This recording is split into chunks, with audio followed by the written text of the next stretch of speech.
Baik, assalamualaikum warahmatullahi wabarakatuh. Berjumpa lagi di channel Info ASN terbaru. Baik, pada video kali ini kita akan sedikit membahas tentang pemberkasan yang diperlukan untuk nanti dalam tahap pengisian daftar riwayat hidup. Jadi adapun ini masih dengan masa jawab sanggah ya. Jawab sanggah itu di tanggal 13 sampai dengan 19 Maret. Kemudian nanti pengumuman kelulusan pasti sanggah di tanggal 9 sampai dengan 10 April tahun 2023. Jadi kemudian nanti di tanggal 11 sampai dengan 30 April itu di pengisian DRH NII P3K, dan 24 April sampai dengan 18 Mei itu usul penetapan NII P3K. Jadi adapun berkas yang harus disiapkan ini dibilang ini namanya berkas wajib, tapi dari berkas-berkas ini kemudian nanti ada yang diupload waktu pengisian daftar riwayat hidup dan ada yang hanya mengisikan seperti nomor, kemudian tanggal dan penjabat bertanda tangan. Jadi berkas di sini kita bagi dua. Yang pertama itu dia memang wajib diupload, dan yang satu lagi ialah yang tidak wajib diupload tapi tetap harus ada disiapkan. Baik, adapun nanti di pengisian daftar riwayat hidup itu ialah seperti ini tampilannya. Ya, tampilannya seperti ini setelah nanti kita muncul tombol untuk pengisian daftar riwayat hidup. Di situ pun nanti ada dua pilihan, yaitu uh, tidak mengisi daftar riwayat hidup atau mengundurkan diri, dan ya mengisi daftar riwayat hidup. Jadi adapun nanti yang diisi itu ialah daerah perorangan, kemudian riwayat pendidikan, pekerjaan, keluarga, organisasi, dan dokumen. Nah, di dokumen inilah dia nanti wajib di-upload, di-scan kemudian di-upload. Jadi baik, ini untuk halaman pertama yaitu pengisian data perorangan. Ini untuk tampilan yang lama ya. Jadi nanti mungkin agak sedikit berbeda tapi intinya tetap sama.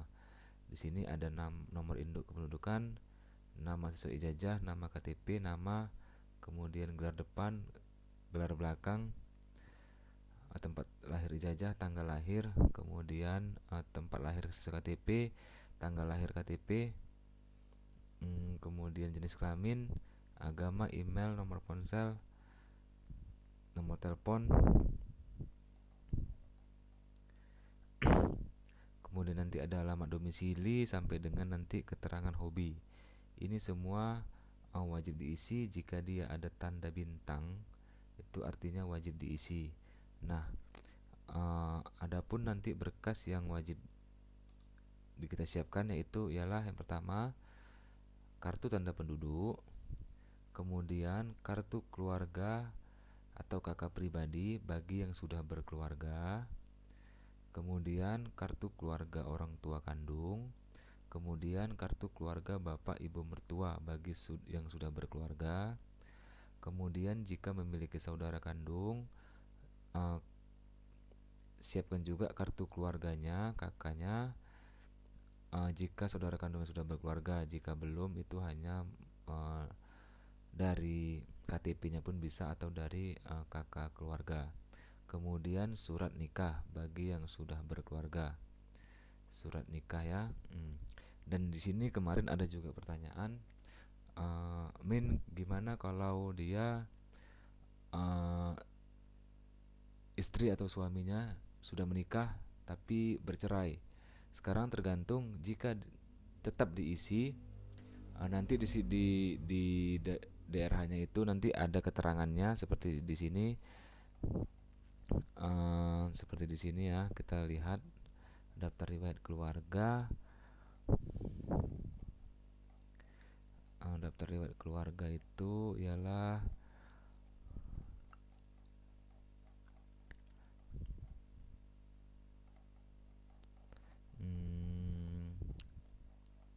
tetap diisikan baik dia cerainya cerai hidup ataupun cerai meninggal. Ya, di sini misalnya di sini istri. Nanti di sini ada keterangannya. Keterangannya dia, di sini apa dia? Keterangannya. Atau di sini nanti ada dia keterangannya juga.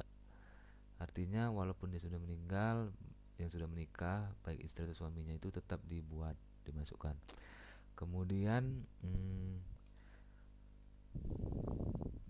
kita memerlukan juga ijazah dari mulai SD, kemudian ijazah SLTP, kemudian ijazah SMA, kemudian ijazah S1. Oke, ini dari semuanya ini tidak wajib untuk diupload. Yang hanya wajib diupload nanti ialah ijazah S1. Ijazah S1. Terus transkrip nilai, kemudian SKCK, surat keterangan jasa jasmani dan rohani, surat keterangan bebas narkotika, surat lamaran. Surat lamaran ini ada versinya. Apakah dia dibuat lagi atau mengikuti pada saat pendaftaran. Jika nanti sudah, kalau di kemarin di kesehatan itu kan waktu pertama kali melamar itu sudah membuat surat lamaran.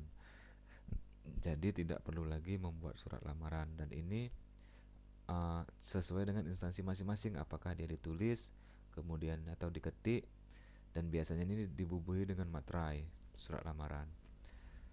Kemudian surat pernyataan ini juga nanti dia ditulis ataupun diketik, kemudian dibubuhi dengan materai.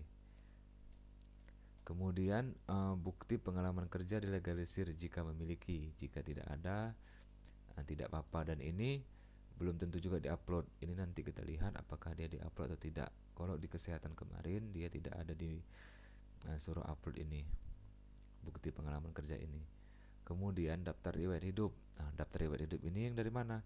Daftar riwayat hidup ini nanti setelah kita mengisi semua formulir yang ada di sini, ini yang sini sampai dengan riwayat organisasi, kemudian nanti ada muncul dia namanya DRH, cetak DRH perorangan dan cetak DRH riwayat.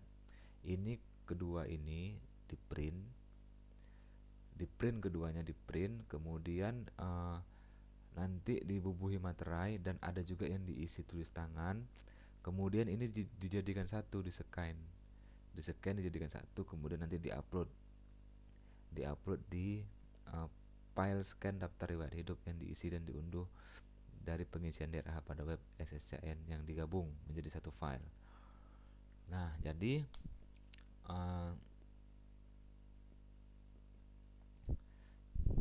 ini diisi dulu keterangannya, diisi dulu semuanya.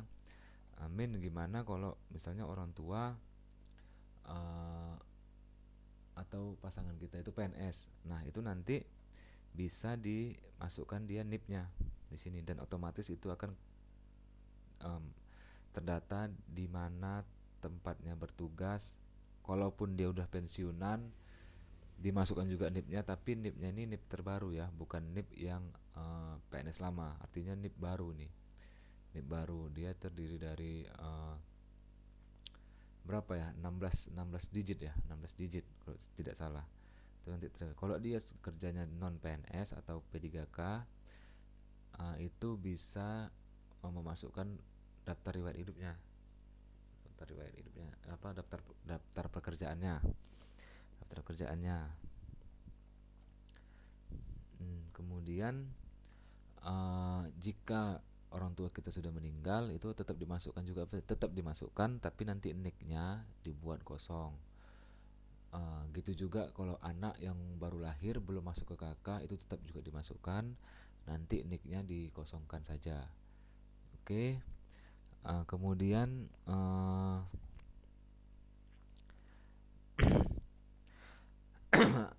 untuk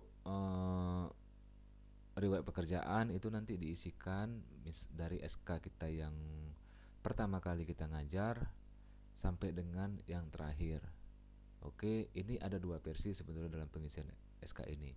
Jika dari pertama masuk itu misalnya dari tahun 2008 tetap di satu sekolah yang sama, hanya dimasukkan dengan nomor SK yang awal, kemudian tanggal berakhirnya itu tanggal berakhir dari SK yang terakhir.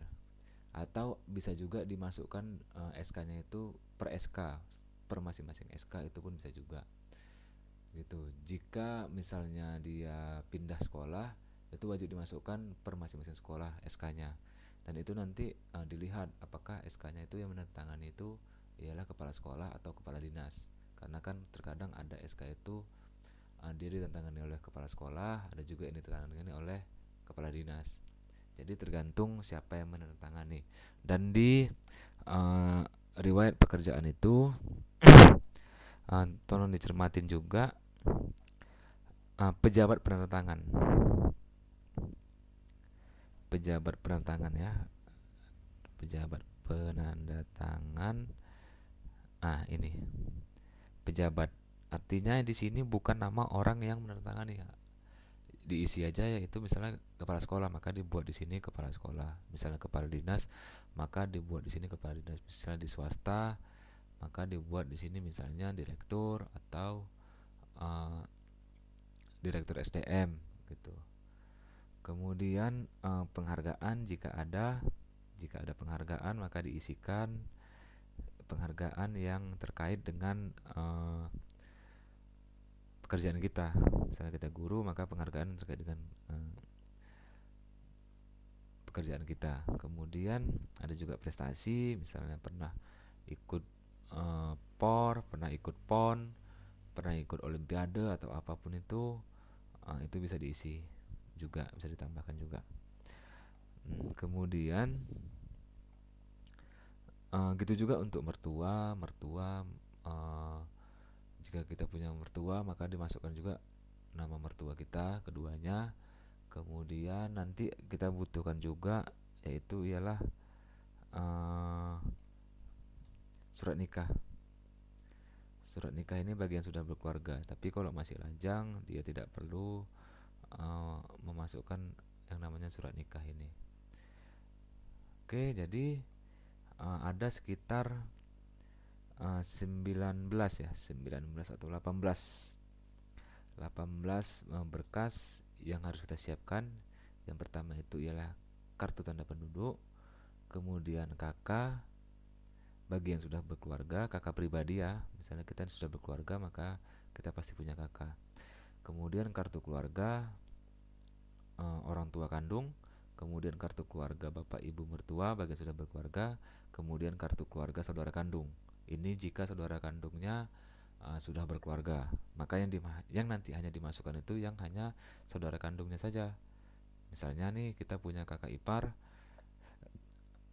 abang kandung kita nikah dengan kakak ipar kita, maka yang diisikan itu hanyalah abang kandung kita saja. Oke, kemudian surat nikah bagi yang sudah berkeluarga, kemudian ijazah SD, ijazah SLTP, ijazah SLTA sederajat, kemudian ijazah 1. Ijazah 1 ini dia ijazah S1 yang digunakan untuk melamar P3K. Jadi misalnya Bapak Ibu semua ada 2 nih gelarnya. Tapi misalnya SPD sama SE, yang digunakan melamar itu ialah yang SPD, jadi dimasukkan hanya yang SPD-nya saja. Jika kita sudah memiliki ijazah S2 maka tidak dapat dimasukkan. Artinya kita hanya bisa memasukkan sesuai dengan maksimal ijazah yang kita lamar. Kemudian transkrip nilainya mengikuti dengan yang ijazah. Kemudian SKCK terbaru ini jangan habis masa berlakunya. Diusahakan ini masih 3 bulan lagi masih berlaku, walaupun SKCK itu berlakunya 6 bulan. Kemudian suket sehat jasmani dan rohani, suket bebas narkotika, dan surat lamaran. Untuk keempat surat ini diusahakan tanggalnya itu setelah pengumuman pasca sanggah untuk lebih amannya. Kemudian surat pernyataan 5 poin juga, ini nanti ada juga dapat diunduh di akun SSCN masing-masing. Kemudian bukti pengalaman kerja, ini mungkin bisa SK, bisa juga surat keterangan dari sekolah atau dari tempat kita bekerja. Kemudian daftar riwayat hidup yang sudah diunduh, kemudian diisi, kemudian ditempel materai dan di-scan. Ini tetap untuk surat lamaran, surat pernyataan, surat bebas narkoba, surat sehat jasmani rohani, SKCK ini tunggu pengumuman dari instansi masing-masing setelah nanti pasca kelulusan. Ada juga baiknya memang teman-teman semua itu mencari info di grup, misalnya di grup WA atau di grup Telegram, grup instansi daerah masing-masing. Biasanya ada itu untuk mengetahui perkembangan terbaru. Kemudian materai harus disiapkan itu minimal tiga materai atau 4 lah gitu, 4 materai. Materainya itu jangan materai yang sudah pernah digunakan kemudian dipakai lagi, jangan. Tapi jika diminta 4 materai maka belilah 4 materai. Materainya materai 10.000, tidak perlu lagi materai. Itu saja mungkin untuk berkas-berkas atau dokumen-dokumen yang harus disiapkan dan pengisian data daftar riwayat hidup dalam alur penerimaan P3K guru tahun 2022. Demikian informasi yang dapat saya sampaikan. Lebih dan kurang saya mohon maaf. Jika ada yang ingin ditanyakan, bisa silahkan tinggalkan komentar Anda di kolom komentar. Jangan lupa like, subscribe, dan share video ini. Semoga bermanfaat dan bisa membantu teman-teman semua. Baik, saya akhiri. Assalamualaikum warahmatullahi wabarakatuh.